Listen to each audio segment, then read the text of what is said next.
Good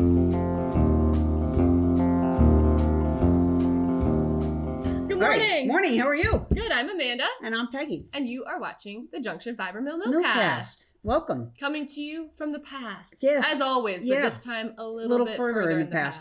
Because it's Thanksgiving. So that's right. This is coming out the Tuesday before Thanksgiving. And you are in Wisconsin as we sit here. I think in Wisconsin. We're kind of doing Minnesota, Wisconsin, various parts of the state, back to Minnesota. But I believe by the time you see this will be, if you see it on Tuesdays, we're in Wisconsin. Excellent. Spending time with all the family. All the family. Very good. Yeah. And what will you be doing in the future? In the future, I don't know if both daughters are coming over, but certainly Loretta and Jason with their 3 kids, which will be really fun. I am really looking forward to making an apple pie with my grandsons. Oh, I have going to get verklempt here. I have very clear memories and pictures of my mom teaching our 2 daughters to make apple pie. Yeah. She had a really specific way about going about it, and as I say it, I can picture the kitchen table, and brings me great joy. So I want to repeat that memory with my grandsons. I'm going to go ahead and do some visualization around the Green Bay Packers winning their game. So that everyone in my family is in a good mood, because these things matter in Wisconsin. And so, of course it matters.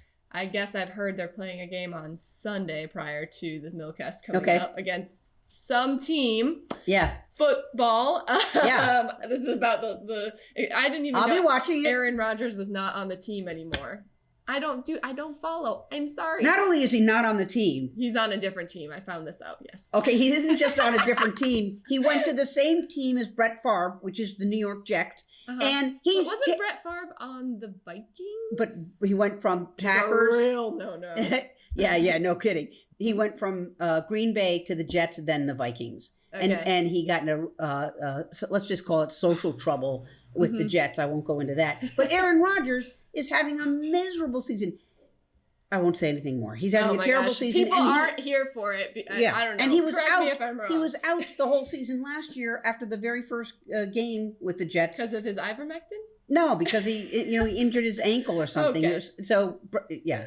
Moving on. I'll be in Green Bay Packer territory. Good. That's all I'm saying. Even the Minnesotans, they're really Wisconsinites at heart. So they're close to the Vikings where they play. They're in the Twin Cities, but so they've all got that cheddar cheese green hat thing. Oh yeah, floating above at all times like a little halo. Okay. Yeah. Oy vey. So something that happens this week that has become a, for better or worse, a cultural phenomenon in this country is the sales. Right. And so I think everyone probably expects it, and we just want to officially say, yes, we are going to have a sale. We talked about it last week very briefly, and that sale's going to follow suit with all the other companies out there. It'll be a Black Friday through Cyber Monday dealio, and the best place to find out about it is to be on our newsletter. Yeah. But it's going to be, I'll tell you, it's our best sale of the year. And we just appreciate so much you thinking of us as I think most people sort of consider this to be for their holiday shopping, but it could also be like a good chance to get the best deal you're gonna get on our yarn in this case.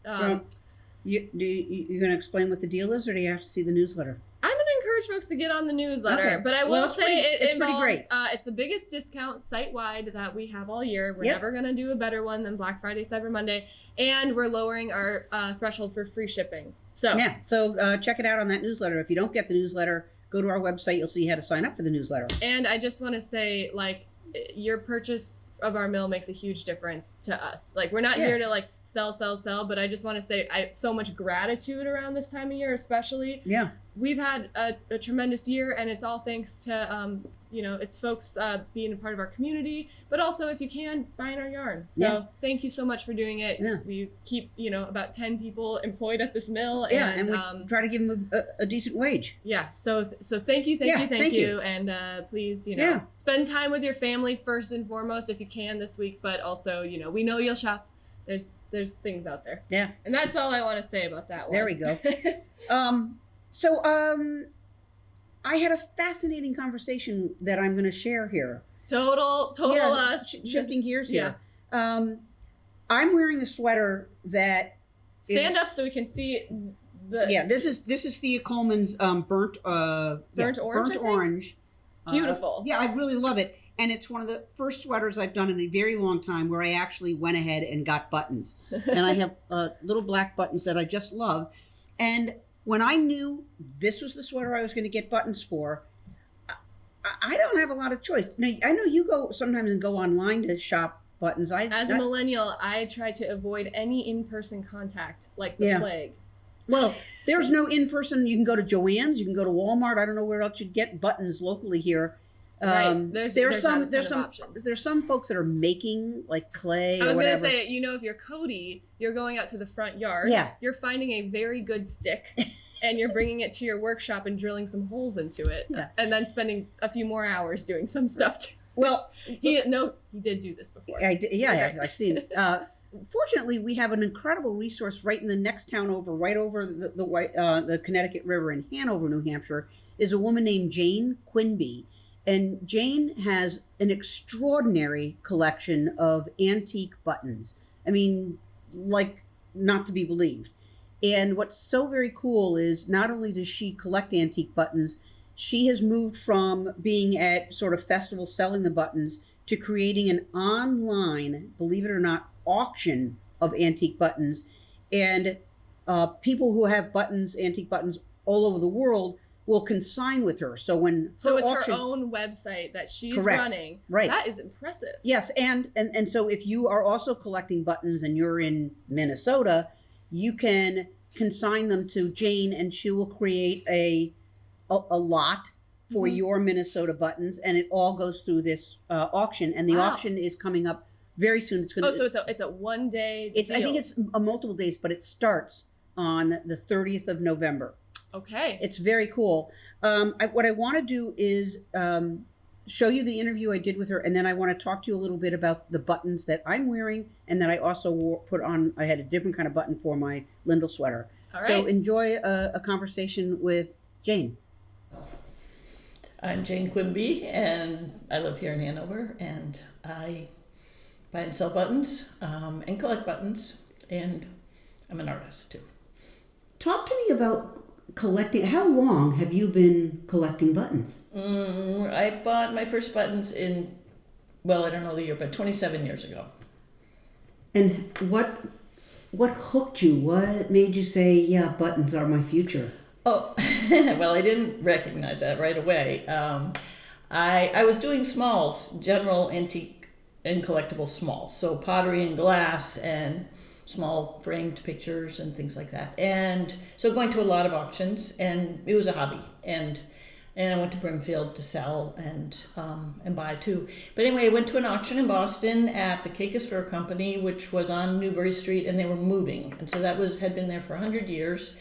And they were having an auction on site, their old site, before they moved to their new site, and they were selling all kinds of things that weren't going with them. And so there was taxidermy, there were rugs, there were display cabinets and mannequins, and there were 3 hat boxes full of Bakelite coat buttons. And I knew nothing about buttons, but I was there at the auction to see what was for sale. That sort of went along with what I had been looking for. And there were these 3 boxes, and I just thought they were fascinating. So I bid on them, and I brought them home. And it turned out there were 2,000 buttons in those 3 hat boxes. And what was the material? Bakelite. So Bakelite is one of the earlier plastics. They started making them, I think, around 1918. So in the 30s, there were a lot of Bakelite coat buttons, and they were big and chunky and carved, and mostly brown and black and gray, green, and then some laminated ones that were black and clear yellow. So they were kind of deco, some of them. So I spread them all over my living room floor and organized them by sets. So, stuff like those, but that's not that material. And took them to my booths. I had booths in antiques cooperatives, and then people started buying them, and I knew nothing about people wanting buttons, but they did. And so I kept putting them on cards and taking them to my booths and going out and buying more buttons. And now you know, and now you know quite a bit about buttons since that time that you bought the box. So talk to me. What are the kinds of materials that buttons are made out of, And how has that changed since, because there was something before Bakelite. Yeah. Well, that's a really big part of collecting buttons, is or are the materials. So in the 18th century, so the 1700s, they made beautiful buttons in France. They made hand-painted, under glass, large men's coat buttons in sets that are very collectible today. And they also made very beautifully carved shell buttons. And in this country, in the late 1700s, we made copper buttons. That was pretty much all we had. And some wood buttons and bone, cow bone. But they were really simple. So here there are fancy, fancy buttons coming out of France at that time, and very basic, simple American ones. So over time, then as materials and machinery made things more possible, brass and steel and pewter in the early 1800s buttons were made of those in both sides of the ocean. Vegetable ivory is a really interesting, it's a nut, it's a palm nut. So a lot of buttons were made, including here, well, this is New Hampshire, but including in Vermont, there were factories for making vegetable ivory buttons. Tell me again, what's the material? It's a nut. I don't know if I have any here. Well, these are hard to tell because these have been dyed, but these are vegetable ivory. So it's an irregular nut about that size. Well, some get as big as a fist. It's got an elephant skin-like outside, and it's got a creamy nut-like, almost like the inside of an acorn inside. And it was very sliceable and very carvable and also very impressionable. So like this, you can't see it from, oh no, that's not. These, when you look closely, they have a very fine imitation fabric impression on them. And so vegetable ivory was a material that took that kind of machining very nicely. Vegetable ivory? Yeah. Huh. And we made shell buttons, and we still do in this country. So there are freshwater shells, like on the Mississippi River. So in Iowa, there's a shell button museum, actually, and there was a factory there. Machining and then use of materials, awareness of how materials could be used for buttons, definitely tells a history. And so then in the 20th century, well, they made black glass buttons a lot in England at the end of the 1800s, primarily for Queen Victoria and after her death, because they're black. And then into the 20th century, more colorful buttons were made. And they made nice other glass buttons, fancy glass buttons in the Czech Republic, so Bohemian glass, and there's a nice museum that has some beautiful buttons north of Prague that is a great examples of beautiful, beautiful glass buttons that were made. So, and then of course we had plastic, and plastic came along, lots more plastic came after Bakelite. And there's a lot of modern glass, like these are made now in the Czech Republic, same factory that they made buttons 100 years ago in. It's fascinating. I hear about machines and material, but how much does fabric fashion drive the kinds of buttons that get developed? Or do button people just sort of pursue what they want and let fashion catch up? Well, so they're the makers of the buttons and they're the collectors of the buttons, and those are pretty much two different worlds. But I mean, for high fashion, the very big names in Paris, they will seek button makers for, this year's buttons, and have them made. Okay. And that could have anything to do with color, and the color or material can be, or fanciness, so it could be rhinestones or gilded brass. Right. And so the really high-end fashion designers they know what they want and they seek them and have them made. So as a collector, when people come and say, I'm knitting a sweater, how much of your business is, we'll talk about your business has evolved, but is it people who are hand knitters, or who's buying your collection of buttons? Oh, well, I prepare sets when I have them.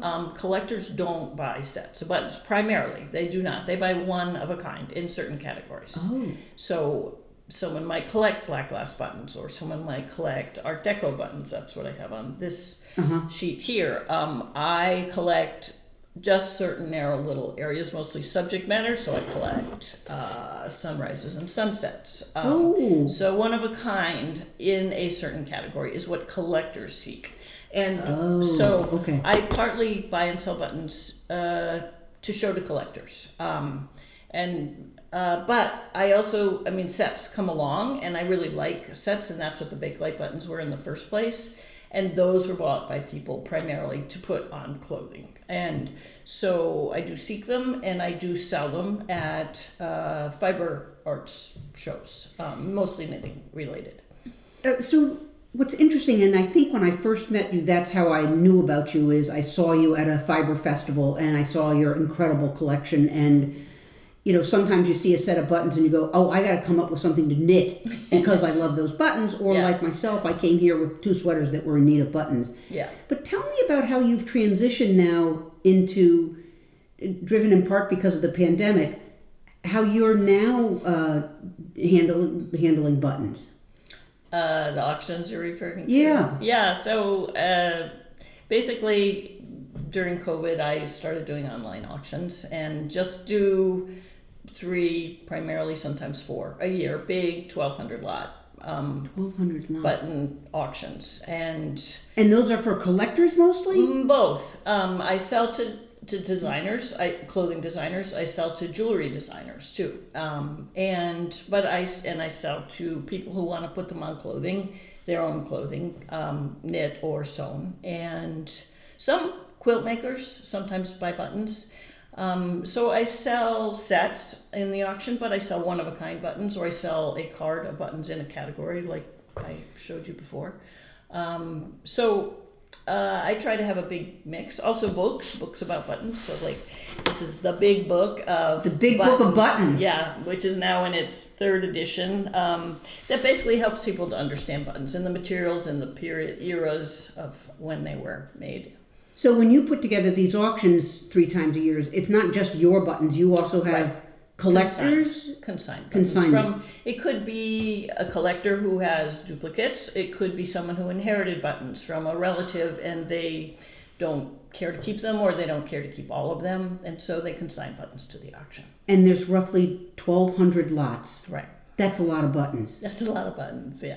Are there trends, like what's hot right now for, and I'm talking about not for collectors, but people who want either for fashion or for sweaters, what are people looking for? They go for the collectible ones. Not one of a kind, but I sell at the auction bags of vegetable ivory buttons, bags of black glass buttons, and they'll buy those. Same with the designers, and because they know they want to use a material that has a certain color. So vegetable ivory is often brown, black glass obvious black. They want a mix, really, and so I do sell in the auction that kind of bag. So they're not really collectible buttons, but they're old and they're interesting and they're good for clothes. I have poke boxes that I might take to a button show, and they're just $1 a button in the poke box, and people can choose. I take poke them box like poke around. Mm-hmm. Okay. Yeah. And I'll take a poke box to a fiber festival too, and just put kind of funky vintage buttons in there. Yeah. So $1 is usually about the cheapest, and if you wanted a George Washington inaugural button, which doesn't come along very often, they go for between $1,000 and $2,000. Oh my. Okay. Yeah. Wow. Yeah. I'm just thrilled to have sat in your dining room here and seen all your buttons, and I'm leaving very happy with the buttons I picked for my 2 sweaters. I'm glad, and it was fun and beautiful to see those sweaters that you knit and dyed. Yeah, a lot of work went into them already, so it's nice to have nice buttons to go with. Well, I'm glad that I had things that appealed and seemed to go with your sweaters. Jane, thank you very much. You're very welcome. Thanks for your curiosity about it all.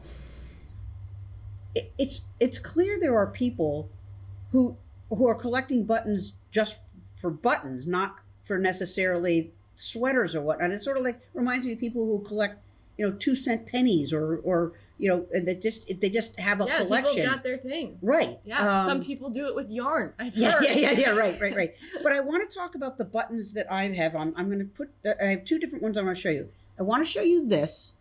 That's what's on this sweater here, and these buttons are from the 1950s. It's black. Are these your notes or hers? These are my notes. Okay. This is from the 1950s. It's black glass, and it's impersonating fabric. I don't know if you can see clearly enough. I'm going to move it really forward. If you can see in the light, it might be a little blurry still. All right, I may let Amanda clean that up. But there's little. It looks as though it's fabric, but it's not. It's a mold, and believe it or not, the mold they're using the same molds from 100 years ago. So this is in Czechoslovakia, in the Czech Republic. That's where these buttons come from. I find that absolutely fascinating. Sure, yeah. See what we can do with this camera magic. Yeah, don't know. And now the other one I want to show you is this. Oh, I like the texture on these. Isn't that cool? And that's in the mold. And it's trying to look as though it's fabric. The person would have heated up the glass, poured it into a mold. Yes. Somehow it got black along the way. I think the glass was black. Mixing it with the black. Okay. Yeah. Very cool. Now, the other one that I want to show you, I'm going to go in, and it has a little bit of a twinkle to it. You can see it there. Some bling. This is from the 1890s. It's black glass with silver luster. Can I take a look? Yeah.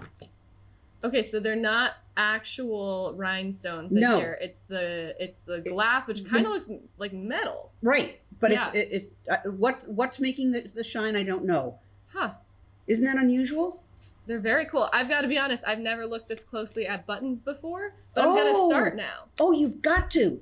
I mean, I've got my specific things I'm looking for, but I think that surely there's whole stories in each of these buttons, and I'm sure we've just heard some from Jane on the interview. At this point, I've listened to it myself, but we barely got to the tip of the iceberg. Wow, very cool. Yeah, it is very cool. So if you've got a project and you want something special for your the project that you're finishing, you might want to check out this auction. There's Art Deco. There's all kinds of themes, all kinds of colors, all kinds of sizes. Yeah. And I'm sure you guys have seen that things come on these cards, and sometimes there's only 4 buttons, sometimes there's 10. Right. So I just want to throw it out to the community here. Where do you get your buttons? Yeah, that's a good one.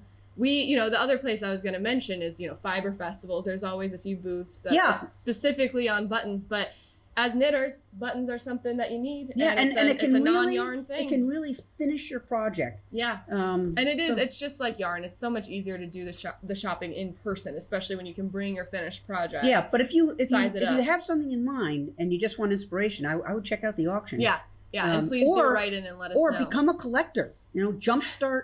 Peg's got hobby ideas for you. Yeah, I need to start a hobby with the collecting buttons like a hole in the head. But in any case, should we mention? Just keep in mind that we're going to have some retail hours on Saturdays. If you have any interest in coming, unrelated to buttons. Yeah, unrelated to buttons. I just figured we were wrapping up. Are we wrapping up? No, we got a few things to show actually.